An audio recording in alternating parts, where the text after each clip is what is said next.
more deeper thoughts on Stone Ocean. So, give a little history of myself. I came across. I don't remember. I came across JoJo when I was little, but didn't really know what it was. Kind of got it confused with Fist and North Star. Um, and then I just forgot it existed. And I came across it again when J Star's Victory Versus came out, which was a fire fucking game. That was a fire game. And I was always interested in watching the anime. I'm more of an anime watcher than a manga reader. I've read manga in my life, but I'm an anime watcher. And I just liked how just like the design of Jonathan was just so similar to Kenshiro.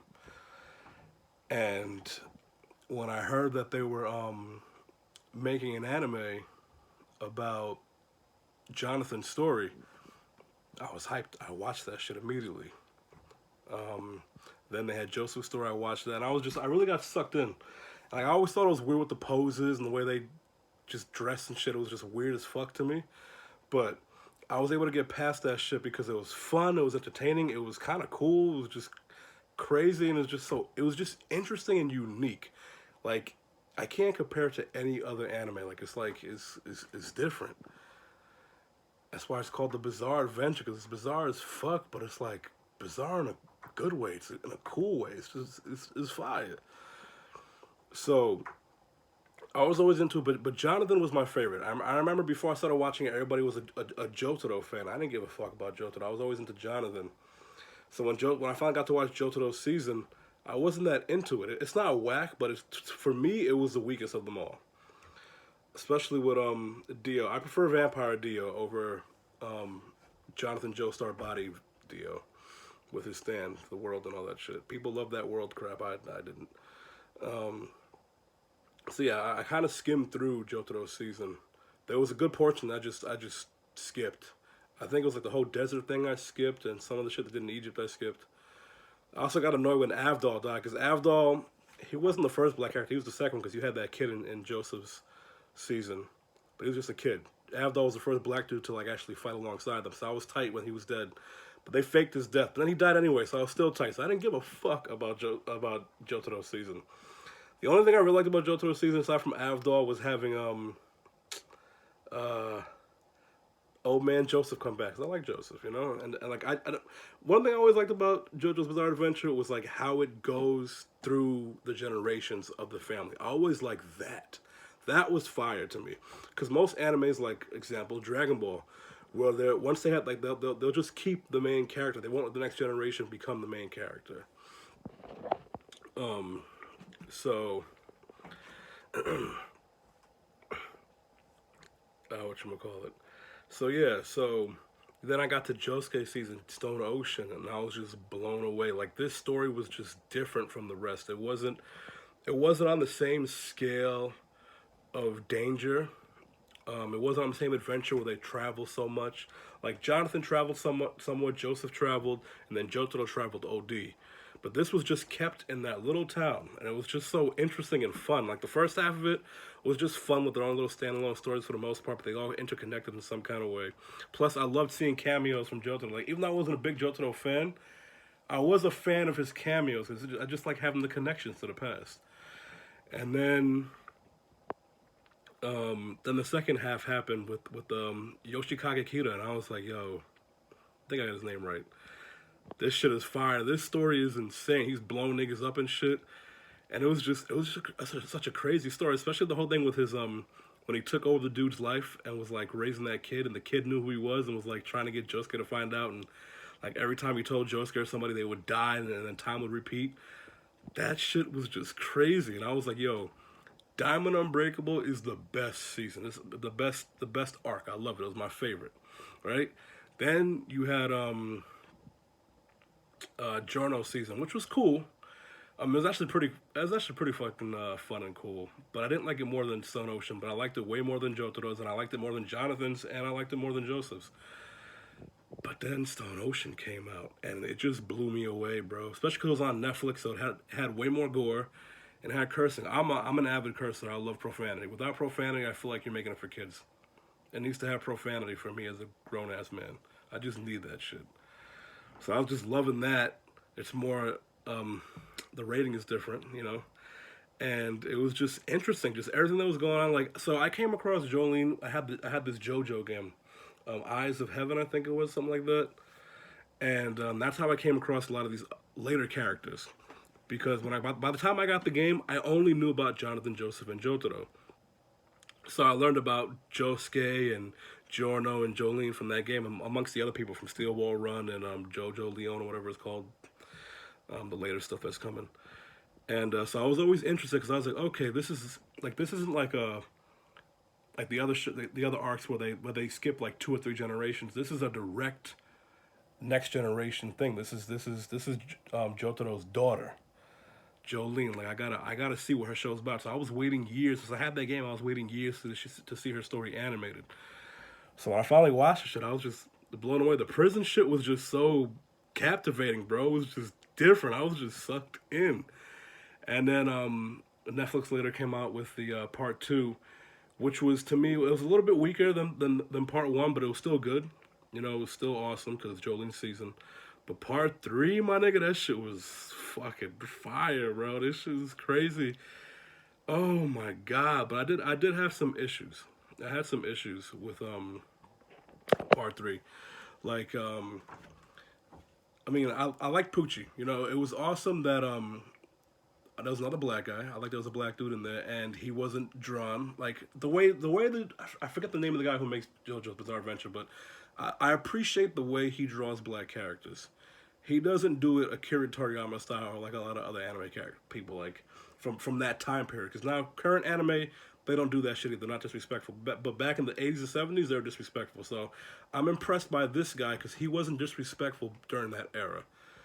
And it was awesome to have this black dude be to be basically a main character, and he's the main antagonist, and he's Dio's successor, and he's definitely better than Dio. He's far more powerful than Dio.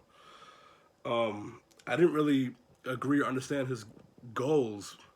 It's kind of dumb, but I liked that the black dude was the most powerful bad guy, bro. He was just one of the most powerful characters in the JoJo series, especially when he became New Moon Poochie. But yeah, back to what I was saying about part 3. What I really, well, okay, back to my issues. Yeah, my issues. So I didn't like the whole Dio's kids thing because these were like the final bad guys before the final boss, and their battles were so short lived, and they didn't feel like that much of a threat. It was too easy to figure out how to win. Jolene, who I love Jolene, but she started Mary suing in that last part of the season. When it came to them, she would just figure out how to beat them all. It was just too easy. I never understood Anastasia's psycho obsession with wanting to marry Jolene. He didn't know a goddamn thing about her, but he was madly in love with her. It made no sense to me. But even so, I was still so sucked into it that I wanted him to bag her, though. Like, I really wanted him to get with her. Like, I was rooting for that nigga. Even though I'm like, why is this nigga so crazy? I'm like, but I still want him to get her, though. And like that scene when she falls asleep on his chest, that shit was mad adorable. Niggas like, oh, she's so cute, and I was like, nah, you almost got her, bro, but you didn't get her, bro. But yeah, my issues. Back to my issues. Like I said, I didn't like the Dio's kids, and the other thing was like that. Well, this is why I was talking about Poochie being black. So Poochie ends up being twin brothers with Weather Forecast, right? That was a stupid twist to me. But the thing was, they said they were fraternal twins. I think that's twins that don't look alike. But even if they don't look alike, I guess the nigga who writes JoJo doesn't know how biology works. Or doesn't know how biracial biology works. But, you know, recessive genes and dominant genes, if one of the parents is black, the kids are going to mostly come out black. They might come out lighter than the father or the mother, but they're going to come out black. So the fact that Poochie came out black, but Weather Forecast came out white with blue eyes, and his sister came out white with blue eyes and blonde hair didn't make any sense to me. So I was like, how are they fucking brothers? And also, they never explained why Weather Forecast had a Joestar birthmark on his shoulder. Like they didn't explain that relation to the Joestar bloodline. And if Weather Forecast had that. Shouldn't Poochie also be related to the Joestar? Shouldn't he have a Joestar thing? I mean, I guess they were hinting at that because Jolene could sense him, but they never touched on it. You know, they didn't talk about it. They didn't show the star on his back. At least I don't remember them showing on his back, the birthmark. But yeah, that was one thing that kind of bothered me. They kind of just left that alone.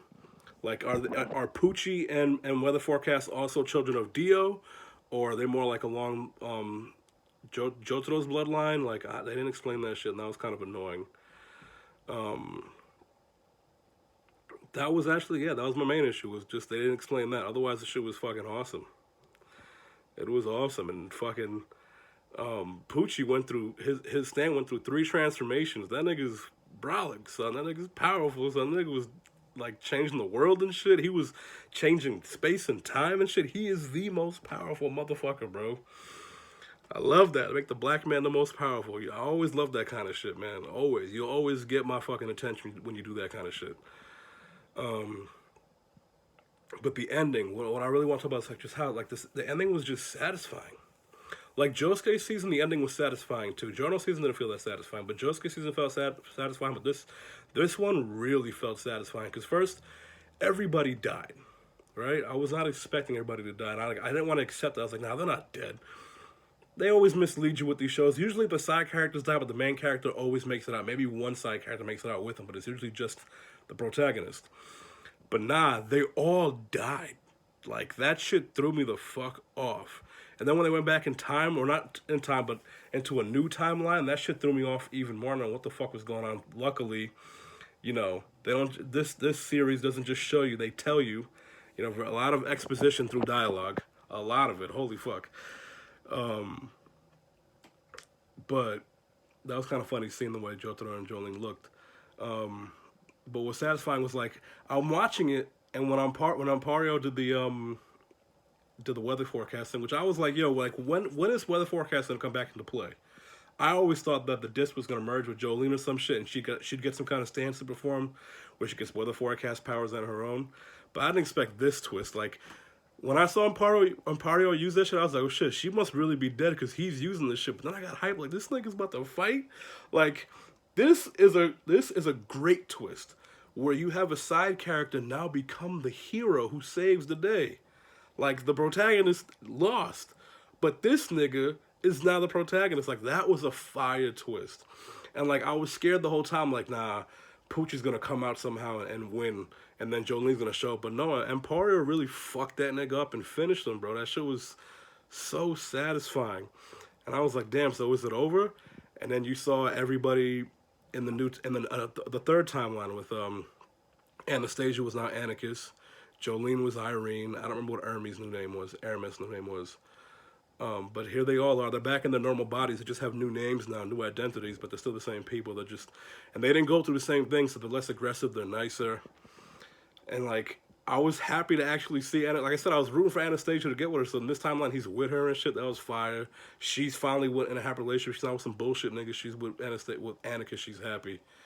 And that was just, like, a awesome ending, man. That shit was so satisfying. Fuck, now I'm just sad that it's over. Like, I want more, but I can't have more because then it wouldn't be a satisfying ending. This ended the way it needed to end. It just, damn, nigga, that shit was great, man. Stone Ocean, my favorite JoJo, man. Watch that shit if you haven't.